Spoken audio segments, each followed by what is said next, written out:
तो स्टार्ट करते हैं। ठीक है, बायोलॉजी हम लोग पूरा कंप्लीट कर चुके हैं, आज हम लोग फिजिक्स करेंगे। क्लियर है? तो फिजिक्स में सबसे पहले जो चैप्टर लाए हैं वो लाइट चैप्टर, तुम्हारा लाइट रिफ्लेक्शन एंड रिफ्रैक्शन। इससे अच्छा खासा सवाल आता है तुम्हारे एग्जाम। चैप्टर को अच्छे से करके जाना है क्योंकि अच्छे से करा दे रहे हैं दोबारा से। ठीक है, कोशिश रहेगा कि 1.5 से 2 घंटे में पूरा फिजिक्स कंप्लीट कर दें, और तुम लोग अगर 2x पे देखोगे तो 45 मिनट में तुम्हारा पूरा फिजिक्स कंप्लीट हो जाएगा। बात समझ में आया? चलिए स्टार्ट करते हैं। तो चैप्टर का नाम है लाइट रिफ्लेक्शन एंड रिफ्रैक्शन, जिसमें सबसे पहला टॉपिक है लाइट। ठीक है, लाइट क्या होता है सबसे पहले हम लोग बात करते हैं लाइट का। तो लाइट क्या है? लाइट की अगर हम बात करें तो light is a form of energy which enable us to see, है ना। लाइट क्या है? एक फॉर्म ऑफ एनर्जी है जिसके वजह से हम चीजों को देख पाते हैं। ठीक है, क्लियर है इतना बात? उसके बाद अगर हम बात करें प्रॉपर्टीज ऑफ लाइट की, तो प्रॉपर्टीज ऑफ लाइट की बात करें तो पहला प्रॉपर्टी ये है कि it is an electromagnetic wave. Light कैसा वेव होता है? इलेक्ट्रोमैग्नेटिक वेव होता है। इलेक्ट्रोमैग्नेटिक वेव का मतलब होता है it does not require any medium, मतलब इसको प्रोपेगेट करने के लिए, इसको ट्रैवल करने के लिए, लाइट को ट्रैवल करने के लिए किसी भी मीडियम की रिक्वायरमेंट लाइट को नहीं होती है। समझिए बात, ट्रैवल करने के लिए। ऐसा इसलिए हम यहाँ पे कह रहे हैं क्योंकि दूसरी तरफ अगर हम साउंड की बात करते हैं ना, तो साउंड को मीडियम की रिक्वायरमेंट होती है ट्रैवल करने के लिए।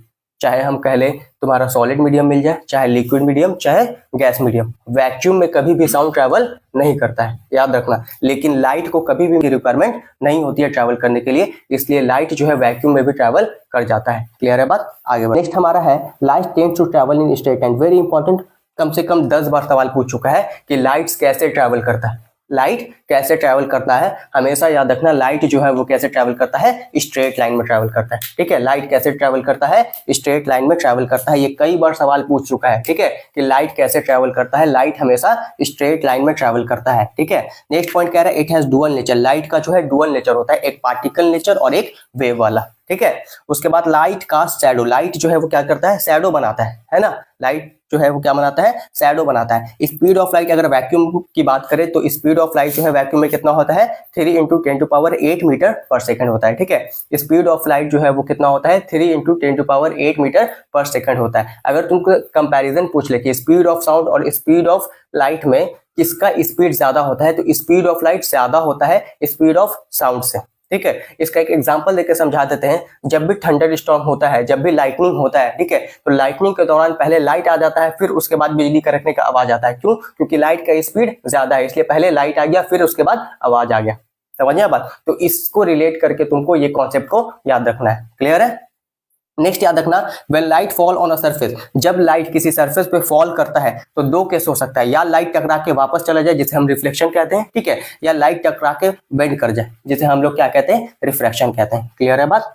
रिफ्लेक्शन ऑफ लाइट के ऊपर जहां से 2 नंबर का एग्जाम में तुम्हारे सवाल आ सकता है। ठीक है, तो रिफ्लेक्शन ऑफ लाइट क्या होता है? When light bounce back after striking a polish surface. जब एक पॉलिश सरफेस पे लाइट आया, टकराया और टकरा के बाउंस बैक कर गया, ठीक है, तो इसी को हम लोग क्या कहते हैं? रिफ्लेक्शन ऑफ लाइट कहते हैं, है ना। इसी को हम लोग क्या कहते हैं? रिफ्लेक्शन ऑफ लाइट कहते हैं। लॉ ऑफ रिफ्लेक्शन की बात करें तो रिफ्लेक्शन की अगर हम बात करें तो कितना लॉ होता है? 2 लॉ होता है। ठीक है, कौन कौन सा होता है? पहला लॉ जो होता है वो कहता है कि एंगल ऑफ इंसिडेंस जो है वो बराबर होता है एंगल ऑफ रिफ्लेक्शन के। अब ये एंगल ऑफ इंसिडेंस क्या होता है और एंगल ऑफ रिफ्लेक्शन क्या होता है, इसको पहले समझ लेते हैं। ठीक है, तो देखो ये हमारा एक पॉलिश सरफेस है, इस पे जो रे आ रहा है ना, इस रे को हम लोग कहते हैं इंसिडेंट रे। क्या कहते हैं? Incident ray. ठीक है, और इंसिडेंट, और ये जो रेस जा रहा है इसे हम लोग कहते हैं रिफ्लेक्टेड रे। क्लियर है बात? इंसिडेंट रे और रिफ्लेक्टेड रे के बीच में हमारे पास एक सीधा लाइन होता है जिसे हम क्या कहते हैं? नॉर्मल कहते हैं, है ना। इसे हम क्या कहते हैं? नॉर्मल कहते हैं। एक परपेंडिकुलर होता है जिसे हम क्या कहते हैं? नॉर्मल कहते हैं। क्लियर है बात? इंसिडेंट रे और नॉर्मल के बीच में जो एंगल बनता है उसे हम लोग एंगल ऑफ इंसिडेंस कहते हैं। क्लियर है बात? जिसको हम लोग आई से लिखते हैं। और नॉर्मल और रिफ्लेक्टेड रे के बीच में जो एंगल बनता है उसे हम लोग एंगल ऑफ रिफ्लेक्शन कहते हैं, जिसे हम आर से रिप्रेजेंट करते हैं। क्लियर है बात? तो कह रहा है सबसे पहला पॉइंट कि angle of incidence is equal to the angle of reflection, मतलब एंगल आई जो है वो बराबर होता है किसके? एंगल आर के। ये है लॉ ऑफ रिफ्लेक्शन का फर्स्ट लॉ। ठीक है, और दूसरा लॉ कह रहा है कि इंसिडेंट रे, यानी कि ये वाला रे, ठीक है, incident ray, reflected ray and the normal at the point of incidence all lie in the same plane. At the point of incidence, जहां लाइट इंसिडेंट किया, ठीक है, वहां पे सारे के सारे जो है सेम प्लेन पे क्या करते हैं? लाई करते हैं। तो ये दो तुम्हारा क्या है? लॉ है रिफ्लेक्शन।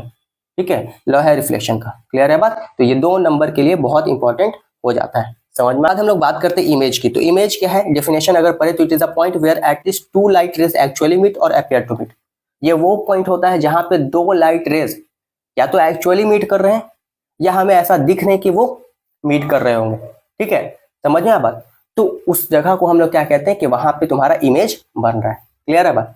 तो ये इमेज जो है वो कितने तरीके का होता है, दो तरीके का, एक रियल इमेज होता है, एक वर्चुअल इमेज। ठीक है, रियल इमेज क्या होता है, तो it form when light rays actually meet, जब लाइट रेज एक्चुअल में मीट करता है। ठीक है, जब लाइट रेज एक्चुअल में मीट करता है और उससे जो इमेज बनता है ना, उस इमेज को हम लोग रियल इमेज कहते हैं। क्लियर है बात, उस इमेज को हम लोग क्या कहते हैं, रियल इमेज कहते हैं।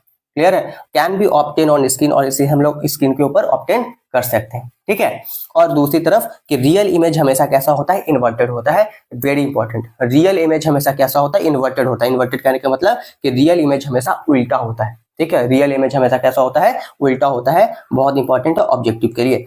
दूसरी तरफ वर्चुअल इमेज की बात करते हैं, तो वर्चुअल इमेज क्या है, if formed when light rays appear to it. ये कब फॉर्म होता है, ये कब बनता है, जब हमें लाइट रेज जो है वो अपीयर होते हैं कि वो मीट कर रहे होंगे कहीं, है ना, light rays appear to meet. ठीक है, तब जो है उस पॉइंट में हम कहते हैं कि वर्चुअल इमेज बन रहा होगा, है ना। और वर्चुअल इमेज जो है वो तुम्हारा कैसा होता है, तो वर्चुअल इमेज तुम्हारा इरेक्ट होता है। याद रखना, वर्चुअल इमेज कैसा होता है, इरेक्ट होता है। इरेक्ट यानी कि सीधा। ठीक है, can not be obtain on screen, और इसको हम लोग जो है स्क्रीन पे ऑब्टेन नहीं कर सकते। ठीक है, क्लियर है बात।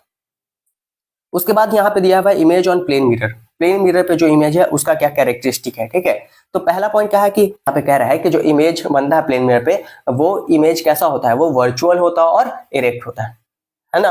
वर्चुअल होता है और इरेक्ट होता है। हम लोग पहले भी देख चुके कि जो तुम्हारा रियल इमेज है वो हमेशा इन्वर्टेड है ना। रियल इमेज हमेशा क्या है, इन्वर्टेड है। और वर्चुअल इमेज जो तुम्हारा बन रहा है वो कैसा है, इरेक्ट है। क्लियर, तो प्लेन मिरर में जो इमेज है वो कैसा बनता है, वर्चुअल बनता है और इरेक्ट बनता है।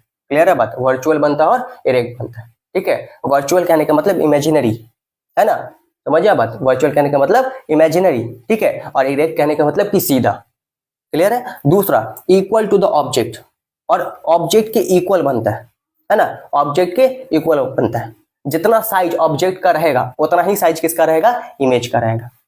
ठीक है, प्लेन मिरर में जो साइज ऑब्जेक्ट का रहेगा वही साइज तुम्हारा किसका रहेगा, वही साइज तुम्हारा इमेज का रहेगा प्लेन मिरर के केस में। ठीक है, उसके बाद behind same distance as the object.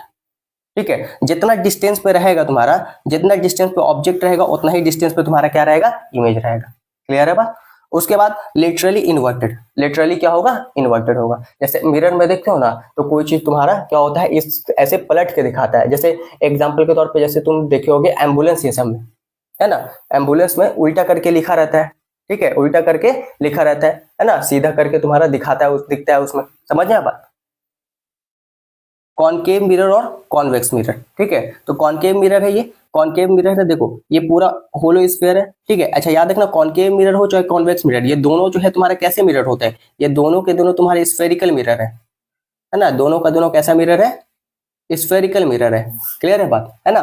तो कॉनकेव मिरर की बात करें तो कॉनकेव यानी केव मतलब गुफा, और कॉनकेव मिरर में यहाँ पे लेबलिंग देख लेते हैं। तो देखो इस वाले पॉइंट को हम लोग पोल कहते हैं। ठीक है, और यहाँ पे ये पॉइंट क्या कहलाता है, सेंटर ऑफ कर्वेचर।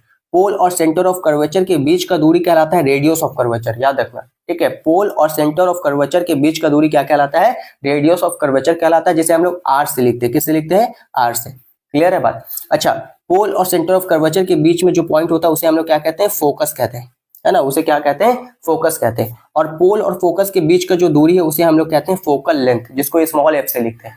क्लियर है तब बात। ठीक है, ये जो लाइन जो है तुम्हारा सीधा, इस लाइन को हम लोग क्या कहते हैं, प्रिंसिपल एक्सिस कहते हैं। ठीक है, उसी तरीके से कॉन्वेक्स मिरर, तो कॉन्वेक्स मिरर में जो है ये तुम्हारा क्या है, कॉन्वेक्स है, ये कॉन्वेक्स है ना, कॉन्वेक्स से ऊपर ये वाला जो सरफेस है क्या है तुम्हारा, कॉन्वेक्स है। ठीक है, उसके बाद यहाँ पे भी पोल और ये तुम्हारा सेंटर ऑफ कर्वेचर हो जाएगा। पोल और सेंटर ऑफ कर्वेचर के बीच का जो दूरी है उसे रेडियस ऑफ कर्वेचर कहेंगे। ठीक है, यहाँ पे भी बीच में तुम्हारा क्या हो जाएगा, फोकस हो जाएगा।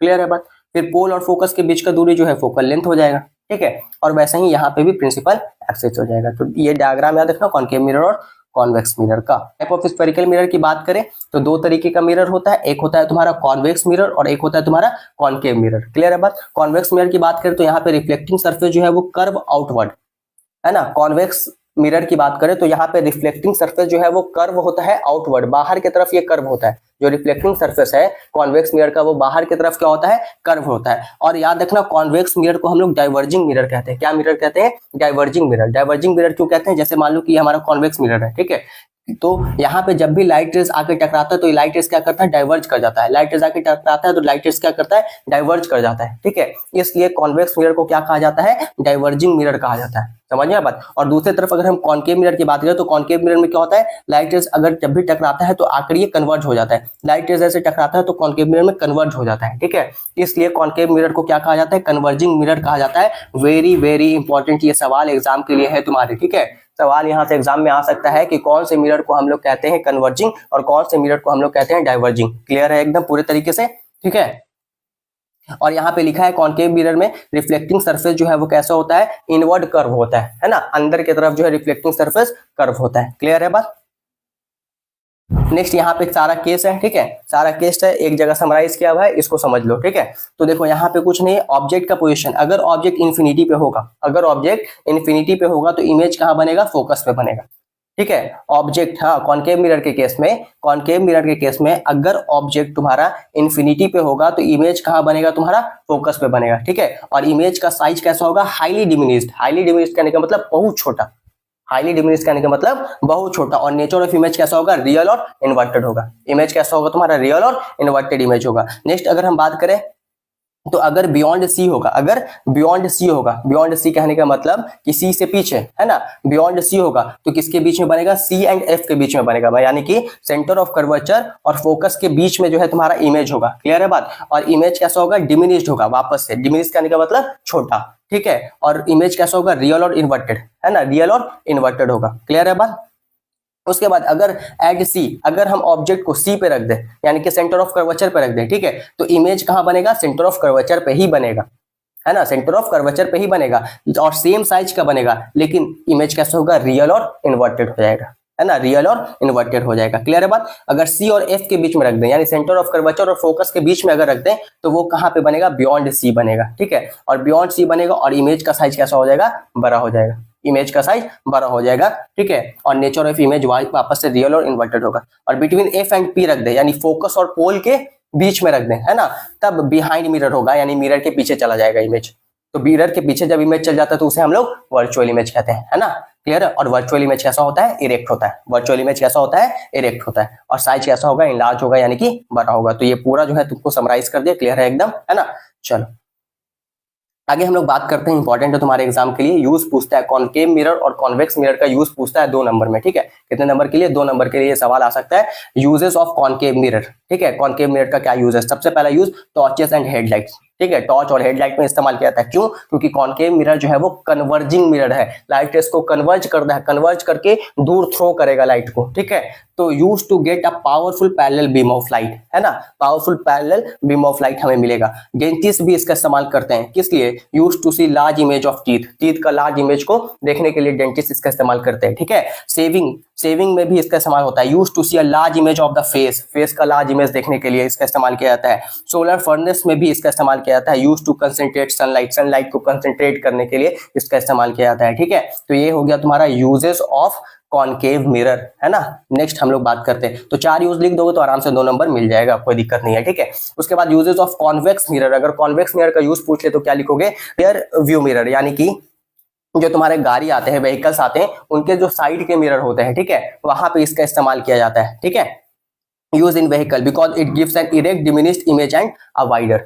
ब्लाइंड टर्न्स यानी use at merging traffic points to see both side, ठीक है। तो जहां पे ट्रैफिक पुलिस ये सब रहते हैं, ट्रैफिक पॉइंट्स रहता है, वहां पे भी इस मिरर का इस्तेमाल किया जाता है, कन्वेक्स मिरर का। क्योंकि कन्वेक्स मिरर क्या कर रहा है, बड़े से एरिया को छोटे से जगह पे दिखाने का काम करता है ना। तुम गाड़ी का मिरर में क्या देखते हो, बड़ा सा पीछे का ट्रैक्टर, बड़ा सा पीछे का गाड़ी, अपने जो गाड़ी है उसके मिरर में तुम देख लेते हो। क्यों, क्योंकि वहां पे कॉन्वेक्स मिरर लगा हुआ है ना। तुम्हारे गाड़ी के जो शीशा है उसमें कौन सा मिरर लगा हुआ है, कॉन्वेक्स मिरर। वो क्या कर रहा है, सारे बड़े चीजों को छोटा करके तुमको वहां पे दिखा रहा है। समझ में बात। तो यूजेस ऑफ कॉन्वेक्स मिरर पूछेगा तो ये सारा पॉइंट लिख देना है, ठीक है। उसके बाद और क्या है, security mirror use in shop for surveillance, ठीक है। तो शॉप में भी इसका इस्तेमाल किया जाता है एज अ सिक्योरिटी मिरर, ठीक है।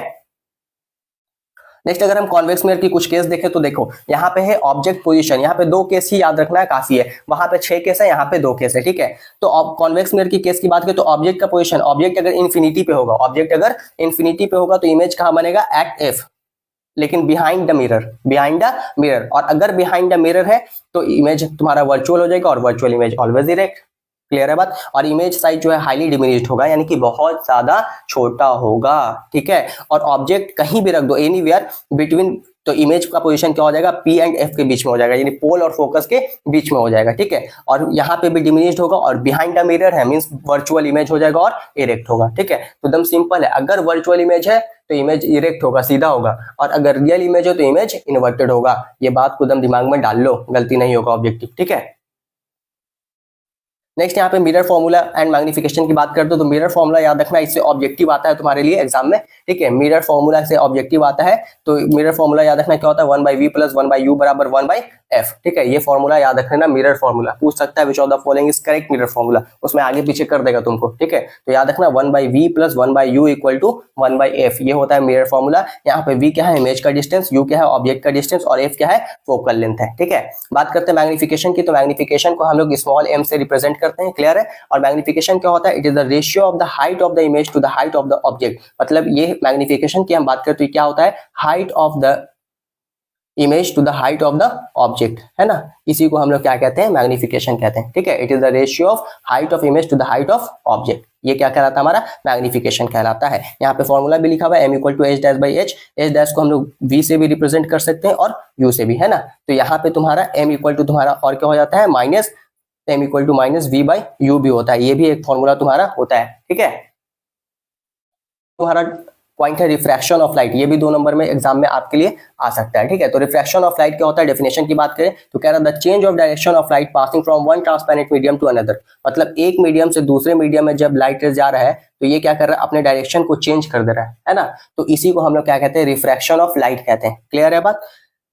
काउज क्या है इसका, the speed of light change when it enters one medium to another. तो स्पीड ऑफ लाइट जो है वो चेंज हो जाता है जब ये एक मीडियम से दूसरे मीडियम में जाता है। In general speed of light vacuum की अगर बात करें या एयर की बात करें, ठीक है, तो speed of light in vacuum और एयर कितना होता है, 3 × 10⁸ मीटर/सेकंड होता है, ठीक है। 3 × 10⁸ मीटर/सेकंड जो है स्पीड ऑफ लाइट होता है वैक्यूम में या कह लो कि एयर में, ठीक है। तुमसे हमेशा एग्जाम में सवाल इस तरीके से पूछता है कि स्पीड ऑफ लाइट जो है कहाँ ज्यादा होगा, कौन से मीडियम में, तो सबसे ज्यादा होता है तुम्हारे वैक्यूम में, उसके बाद एयर में। लेकिन तुम्हारे लेवल पे वैक्यूम और एयर को बराबर लेके चला गया, ठीक है। अगर ऑप्शन में तुम्हारे वैक्यूम होगा और एयर भी होगा तब तुमको वैक्यूम लगाना है, अगर बोथ नहीं रहेगा तब, ठीक है, समझ में बात। तो सबसे ज्यादा स्पीड ऑफ लाइट कहाँ होता है, वैक्यूम में होता है। और मान लो वैक्यूम नहीं खाली एयर रहे तब वहां पे एयर को कंसीडर करेंगे, स्पीड ऑफ लाइट सबसे ज्यादा कहाँ होगा, एयर में होगा, ठीक है। बात समझ में आया। और कितना होता है स्पीड ऑफ लाइट, 3 × 10⁸ मीटर/सेकंड होता है। लॉ ऑफ रिफ्रैक्शन की बात करें, जिस तरीके से लॉ ऑफ रिफ्लेक्शन देखा उस तरीके से हमारा लॉ ऑफ रिफ्रैक्शन भी होता है। इसमें भी 2 लॉ है, ठीक है। पहला लॉ कहता है कि इंसिडेंट रे, रिफ्रैक्टेड रे और normal all lie on the same plane, ठीक है। तो तुम्हारा इंसिडेंट रे हो गया, चाहे रिफ्रैक्टेड रे हो गया, चाहे तुम्हारा नॉर्मल हो गया, ये सारे के सारे जो है तुम्हारे सेम प्लेन पे ही लाई करते हैं, सेम प्लेन पे ही लाई करते हैं eight the point of incidence, ठीक है, eight the point of incidence. और इसमें दूसरा जो लॉ है उस खुद एक लॉ है, खुद स्नेल्स लॉ, ठीक है। स्नेल्स लॉ कहता है the ratio of the sine, यहाँ पे साइन में ई नहीं होगा, याद रखना, ठीक है, साइन में ई नहीं होगा। The ratio of sine of the angle of incidence, यानी कि sine of the angle of incidence यानी कि sine I to the sine of the angle, तो sine of the angle of refraction is constant. मतलब कि sine I जो है वो sine I upon sine R बराबर क्या होता है, कांस्टेंट होता है। ये तुम्हारा कौन कहता है, स्नेल्स लॉ कहते हैं, ठीक है। बाकी यहाँ पे अब बात करते हैं रिफ्रैक्टिव इंडेक्स का एंड लेंस के बारे में। तो रिफ्रैक्टिव इंडेक्स की बात करें तो रिफ्रैक्टिव इंडेक्स को हम लोग रिप्रेजेंट करते हैं एन से, है ना। और ये होता क्या है, तो it is the ratio of the speed of light in a given pair of media. मतलब गिवन पेयर ऑफ मीडियम में क्या होता है, ratio of speed of light होता है रिफ्रैक्टिव इंडेक्स, ठीक है। क्लियर है बात। इसका फॉर्मूला क्या होता है, n = c/v, n = c/v, where c क्या है तुम्हारा, 3 × 10⁸ मीटर/सेकंड, ठीक है। c यहाँ पे क्या है, स्पीड ऑफ लाइट है, समझ में आ बात। उसके बाद एब्सोल्यूट रिफ्रैक्टिव इंडेक्स, अगर हम तुमसे पूछ ले कि absolute refractive index of diamond क्या होता है, तो 2.42 होता है, ठीक है। और सबसे हाईएस्ट जो है रिफ्रैक्टिव इंडेक्स जो है डायमंड का ही होता है, समझ में बात। सबसे हाईएस्ट रिफ्रैक्टिव इंडेक्स अगर तुमसे पूछ ले कि किसका होता है तो डायमंड का होता है। डायमंड से एक और सवाल आ सकता है कि द हार्डेस्ट नेचुरल सब्सटेंस, ठीक है, द हार्डेस्ट नेचुरल सब्सटेंस, ठीक है, तो वो भी तुम्हारा क्या है, डायमंड है। क्लियर है बात। उसके बाद यहाँ पे लेंस फॉर्मूला, लेंस फॉर्मूला को गौर से देखोगे क्योंकि ये मिरर फॉर्मूला और लेंस फॉर्मूला में गड़बड़ा जाओगे, ठीक है। एग्जाम में लेंस फॉर्मूला और मिरर फॉर्मूला में गड़बड़ा जाओगे। देखो लेंस फॉर्मूला में क्या होगा, 1/v - 1/u = 1/f होगा, ठीक है। लेंस फॉर्मूला में क्या होगा, 1/v - 1/u = 1/f। ठीक है। लेंस फॉर्मूला में 1/v माइनस 1/u बराबर 1/f, मतलब कि लेंस फॉर्मूला में क्या रहेगा, माइनस रहेगा, है ना, लेंस फॉर्मूला में क्या रहेगा, माइनस रहेगा, लेकिन जब हम मिरर फॉर्मूला की बात करेंगे तो वहां पे क्या रहेगा, प्लस रहेगा, ठीक है। ये थोड़ा सा अंतर है और यहाँ पे गलती कर देता है बच्चा, ठीक है। तो लेंस फॉर्मूला अगर तुमसे पूछ ले कि लेंस फॉर्मूला कौन है इनमें से, तो लेंस फॉर्मूला में माइनस रहेगा, ठीक है, और तुम्हारा जो मिरर फॉर्मूला रहेगा उसमें क्या रहेगा, प्लस रहेगा, ठीक है। अब मिरर फॉर्मूला ऊपर में दिखा दिए थे। पावर ऑफ लेंस की बात करें तो क्या होता है, रेसिप्रोकल ऑफ फोकल लेंथ, है ना, इन मीटर्स, समझे आप बात। तो ये क्या होता है, ये रेसिप्रोकल होता है फोकल लेंथ का, है ना। और इसको हम इस तरीके से लिख सकते हैं P इक्वल टू 1/f, और इसका एसआई यूनिट क्या होता है, डायोप्टर। एग्जाम में सबसे ज्यादा सवाल यही आता है कि पावर ऑफ लेंस का यूनिट क्या होगा, पावर ऑफ लेंस का यूनिट क्या होगा। पावर ऑफ लेंस का यूनिट डायोप्टर होता है, क्या होता है, डायोप्टर। और इन जनरल अगर तुमसे पूछ ले कि पावर का यूनिट क्या होगा, तो वाट होगा, या फिर तुम किलो वाट आवर लगा सकते हो अगर ऑप्शन में रहेगा तो, ठीक है। उसके बाद बात करते हैं हम लोग स्फेरिकल लेंस के ऊपर। मिरर तो कर लिया, अब हम लोग लेंस के ऊपर बात करते हैं। तो स्फेरिकल लेंस की बात करें तो दो तरीके का लेंस होता है, कॉन्वेक्स लेंस और कॉनकेव लेंस। कॉन्वेक्स लेंस की बात करें तो thin from the corners, corner से ये क्या होते हैं, थिन होते हैं, मतलब इस तरीके से होते हैं, है ना, ठीक है। Thin from the corners, clear है। थिक एट सेंटर, सेंटर में क्या होता है, ये सेंटर वाला पार्ट हो गया, तो यहाँ से ये थिक होते हैं, मोटे होते हैं, ठीक है, थिक एट सेंटर। और ये क्या है, ये तुम्हारे कन्वर्जिंग लेंस है, ठीक है। इसे क्या कहा जाता है, कन्वर्जिंग लेंस कहा जाता है। यहाँ पे केस उल्टा है, कॉन्वेक्स लेंस, कन्वर्जिंग लेंस, ठीक है, कनकेव मिरर, कन्वर्जिंग मिरर, ठीक है, ये चीज याद रखना।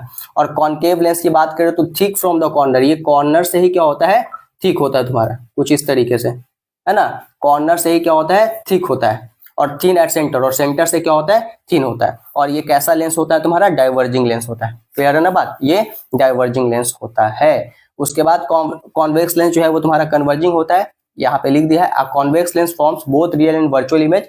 एक कॉन्वेक्स लेंस जो है वो तुम्हारा बोथ वर्चुअल और तुम्हारा रियल दोनों इमेज बनाता है, depending on the object position. ये डिपेंड करता है किसके ऊपर, ऑब्जेक्ट के पोजीशन के ऊपर। और कॉनकेव लेंस की बात करें तो इसे हम लोग डाइवर्जिंग कहते हैं, डाइवर्जिंग लेंस कहते हैं, है ना। कॉनकेव लेंस को हम लोग क्या कहते हैं, डाइवर्जिंग लेंस कहते हैं। तो a concave lens always form a virtual erect and diminished image. याद रखना, कॉनकेव लेंस हमेशा कैसा इमेज बनाता है, हमेशा वर्चुअल इरेक्ट और डिमिनिश्ड इमेज बनाता है। अगर तुम वर्चुअल भी याद रख लो तो वर्चुअल से अपने आप erect, virtual image are always erect, है ना, समझ में आया बात। तो कॉनकेव लेंस जो है वो तुम्हारा क्या बनाता है, वर्चुअल इमेज बनाता है, इरेक्ट बनाता है और डिमिनिश्ड इमेज बनाता है, regardless of where the object is place, ठीक है। ये उस कहानी पे नहीं चलता है जिस पे तुम्हारा कॉन्वेक्स चलता है, कि ऑब्जेक्ट कहाँ रखा है उसके ऊपर डिपेंड करेगा, ठीक है। अब यहाँ पे कंपैरिजन है, थोड़ा सा इसको देख लीजिए, समराइज किया हुआ, ये कॉन्वेक्स लेंस का कहानी है, ये कॉनकेव लेंस का कहानी है, ठीक है। तो कॉन्वेक्स लेंस की कहानी की अगर हम बात करें तो if object is placed beyond 2f, अगर ऑब्जेक्ट को हम बियॉन्ड 2f रखेंगे, ठीक है, समझ में बात, तब तुम्हारा क्या होगा, इमेज जो है वो कैसा होगा, स्मॉलर होगा, इन्वर्टेड होगा और रियल होगा, ठीक है। स्मॉलर होगा, इन्वर्टेड होगा और रियल होगा। 2f पे रख देंगे तो सेम साइज का होगा, इन्वर्टेड होगा और रियल होगा, ठीक है। f और 2f के बीच में रख देंगे, बिगर होगा, इन्वर्टेड होगा और रियल होगा, ठीक है। f पे रखेंगे तो no image, no image, no image, कोई इमेज हमें नहीं मिलेगा, ठीक है। और बिटवीन f एंड मिरर रख देंगे, f और मिरर के बीच में रख देंगे अगर, है ना, तो बिगर होगा, अपराइट होगा और वर्चुअल होगा, ठीक है। ये इसका केस है। ये सारा केस जो हम लोग डिटेल लेक्चर जब कर रहे थे तो डिस्कस कर दिए थे। यहाँ पे अगर हम डिटेल लेक्चर करेंगे तो तुम्हारा ये पूरा का पूरा मतलब रिवीजन वाला सेशन बर्बाद हो जाएगा, क्योंकि तुम्हारे लिए फिर वो लंबा वीडियो हो जाएगा और फिर वही चीज पड़ जाएगा तुमको लॉन्ग लेक्चर की तरह। तो इसलिए उसको समराइज करके यहाँ पे जो है बता दिया है। इसको 2 बार देख लोगे तो समझ में आ जाएगा और याद हो जाएगा, ठीक है। उसके बाद यहाँ पे बात करते हैं तुम्हारा कॉनकेव लेंस का कहानी। कॉनकेव लेंस का कहानी की बात करें तो इमेज विल बी देखो क्या होगा, अगर ऑब्जेक्ट को हम लोग प्लेस करते हैं बियॉन्ड 2f, ठीक है, बियॉन्ड 2f अगर हम प्लेस करते हैं तो कॉनकेव लेंसेस में तुम्हारा इमेज कैसा हो जाएगा, स्मॉलर होगा, अपराइट होगा और वर्चुअल होगा, ठीक है। अच्छा, एक चीज देख रहे होगे, कॉनकेव लेंस में जो इमेज बना है सारा का सारा कैसा इमेज बना है, वर्चुअल बना है। सारा का सारा कैसा इमेज बना है, अपराइट बना है। और सारा का सारा इमेज जब भी इमेज बना है छोटा बना है, जब भी इमेज बना, खाली एक एट एफ पे नो इमेज है। कॉनकेव और कॉन्वेक्स दोनों लेंस के केस में अगर एफ पे हम ऑब्जेक्ट को रख देते हैं तो इमेज नहीं बनता है, ठीक है। अगर एफ पे हम रख देते हैं तो इमेज नहीं बनता है, ठीक है। लेकिन बाकी सारा केस में कॉनकेव का देखोगे तो सारा केस में इमेज स्मॉलर, अपराइट और वर्चुअल, ठीक है। समझ में बात, अपराइट का मतलब क्या है, इमेज कैसा बन रहा है, सीधा, है ना। तो एक चैप्टर जो है हम लोग का चलो फिजिक्स का चैप्टर 2 है, इस चैप्टर को हम लोग स्टार्ट करते हैं। सबसे पहले हम लोग बात करते हैं इलेक्ट्रिसिटी एंड चार्ज के बारे में। तो इलेक्ट्रिसिटी क्या है? इट इज द प्रेजेंस और फ्लो ऑफ चार्ज। ठीक है, प्रेजेंस और फ्लो ऑफ चार्ज, क्लियर है। इसमें तुम्हारा इलेक्ट्रिसिटी में दो चीज आता है, एक इलेक्ट्रिक करंट आता है, एक इलेक्ट्रोस्टैटिक आता है। इलेक्ट्रोस्टैटिक का मतलब व्हेन चार्ज एट रेस्ट, जब चार्ज रेस्ट में होता है तो उसे हम लोग इलेक्ट्रोस्टैटिक कहते हैं। ठीक है, इलेक्ट्रोस्टैटिक का एक अलग चैप्टर क्लास 12 फिजिक्स में पढ़ोगे। और इलेक्ट्रिक करंट जो है तुम्हारा, इलेक्ट्रिक करंट को भी क्लास 12 चैप्टर नंबर 3 में फिजिक्स में पढ़ोगे तुम लोग। ठीक है, तो इलेक्ट्रिक करंट क्या होता है? जब चार्ज तुम्हारा फ्लो कर रहा होता है, जब चार्ज तुम्हारा फ्लो कर रहा होता है ना, तो उस फिनोमेना को हम लोग क्या कहते हैं? इलेक्ट्रिक करंट कहते हैं। ठीक है, the rate of flow of charge through any cross sectional area of conductor is known as electric current. Clear है बात? तो यहाँ पे अब हम लोग स्पीड बढ़ाते हैं अपना। कह रहा है कि इलेक्ट्रिसिटी क्या है? इट इज द प्रेजेंस और फ्लो ऑफ चार्ज, है ना। प्रेजेंस और फ्लो ऑफ चार्ज जो है वो क्या कहलाता है? तुम्हारा इलेक्ट्रिसिटी कहलाता है। अब सबसे पहले बात करते हैं चार्ज के बारे में कि चार्ज होता है क्या, है ना। तो charge it is a property of an atom. ये क्या है? एक प्रॉपर्टी है एक एटम का, है ना। आगे हायर क्लास में डिफाइन किया था, it is the intrinsic property of matter, है ना। ये क्या है? इंट्रिंसिक प्रॉपर्टी है मैटर का। समझ गया बात? चार्ज दो तरीके का होता है, एक पॉजिटिव चार्ज, एक नेगेटिव चार्ज। क्लियर है बात? नेचर की बात करें तो लाइक चार्जेस जो है वो रिपेल करते हैं एक दूसरे को, और अनलाइक चार्जेस जो है एक दूसरे को अट्रैक्ट करते हैं। क्लियर है? याद आ रहा होगा चीजें धीरे धीरे। लाइक चार्जेस क्या होते हैं? एक दूसरे को रिपेल कर रहे होते हैं, और अनलाइक चार्जेस एक दूसरे को अट्रैक्ट कर रहे होते हैं। जैसे फॉर एग्जांपल ये तुम्हारे प्लस हो गया, ये प्लस हो गया। ठीक है, तो ये जो लाइक चार्जेस है ये क्या करते हैं? एक दूसरे को रिपेल कर रहे होते हैं, एक दूसरे को धक्का दे रहे होते हैं। या माइनस हो गया, माइनस हो गया, यानी निगेटिव चार्ज निगेटिव चार्ज। ठीक है, तो निगेटिव चार्ज भी एक दूसरे को क्या कर रहे होते हैं? धक्का दे रहे होते हैं, है ना। लेकिन जब हम बात करते हैं पॉजिटिव चार्ज और निगेटिव चार्ज की, तो ये दोनों एक दूसरे को क्या कर रहे होते हैं? अट्रैक्ट कर रहे होते हैं। क्लियर है बात? उसके बाद यहाँ पे इंपॉर्टेंट है कि चार्ज का ऐसा यूनिट क्या होता है? तो ऐसा unit of charge is coulomb, है ना। चार्ज का ऐसा यूनिट क्या होता है? कूलम होता है। क्लियर है बात? चार्ज का ऐसा यूनिट क्या होता है? कूलम होता है। कैलकुलेशन ऑफ चार्ज की बात करें तो चार्ज ऑन वन इलेक्ट्रॉन, एक इलेक्ट्रॉन में चार्ज कितना होता है? -1.6 इंटू 10⁻⁻19 कूलम। ठीक है, ई इक्वल टू तुम्हारा क्या होता है? 1.6 इंटू 10⁻⁻19 कूलम होता है। ठीक है, और number of electron in one coulomb में कितना नंबर ऑफ इलेक्ट्रॉन होता है? 6.25 इंटू 10⁻18। ठीक है, इतना इलेक्ट्रॉन जो है वन कूलम चार्ज में होता है। याद रखना। फॉर्मूला की बात करें तो Q इक्वल टू एन ही होता है। Q क्या है भाई? चार्ज है। एन क्या है? नंबर ऑफ इलेक्ट्रॉन है। और ई क्या है? Charge on one electron. Clear? उसके बाद अब हम लोग बात करते हैं करंट का। तो करंट क्या है? It is the flow of charge पर यूनिट टाइम। पर यूनिट टाइम यानी समय के अनुसार कितना चार्ज का फ्लो हो रहा है, इसी को हम लोग क्या कहते हैं? करंट कहते हैं। क्लियर है बात? फॉर्मूला की बात करें तो फॉर्मूला क्या होता है करंट का? I equal to Q by T. I equal to Q by T, where I is current, Q is charge, T is time, है ना। यहाँ पे I क्या है? करंट है, Q जो है चार्ज है, और T क्या है? टाइम है। एसआई यूनिट की बात करें तो एसआई यूनिट जो है करंट का क्या होता है? एम्पियर होता है। कंफ्यूज मत होना, एसआई यूनिट जो है करंट का एम्पियर होता है, और करंट को मेजर किया जाता है एमीटर से। बच्चा गलती करके आ जाता है एग्जाम में, एमीटर और एम्पियर कंफ्यूज होकर गलत मार दिया ऑब्जेक्टिव और खुश है पूरा। ठीक है, तो ऐसा यूनिट जो है इलेक्ट्रिक करंट का वो एम्पियर है, AMPERE एम्पियर है। ठीक है, और इलेक्ट्रिक करंट को मेजर जिस डिवाइस से किया जाता है उसका नाम एमीटर है। ठीक है, आगे हम शक्ल दिखाएंगे उसका। तो ऐसा unit of current is ampere. ऐसा यूनिट जो है करंट का क्या होता है? एम्पियर होता है। ठीक है, उसके बाद यहाँ पे कुछ स्मॉल यूनिट्स की बात करें तो 1 मिली एम्पियर बराबर 10⁻³ एम्पियर होता है। क्लियर है बात? और 1 माइक्रो एम्पियर बराबर तुम्हारा 10⁻⁻6 एम्पियर होता है। ठीक है, मेजरमेंट की बात करें तो current is measure by an ammeter. Current को हम लोग किससे मेजर करते हैं?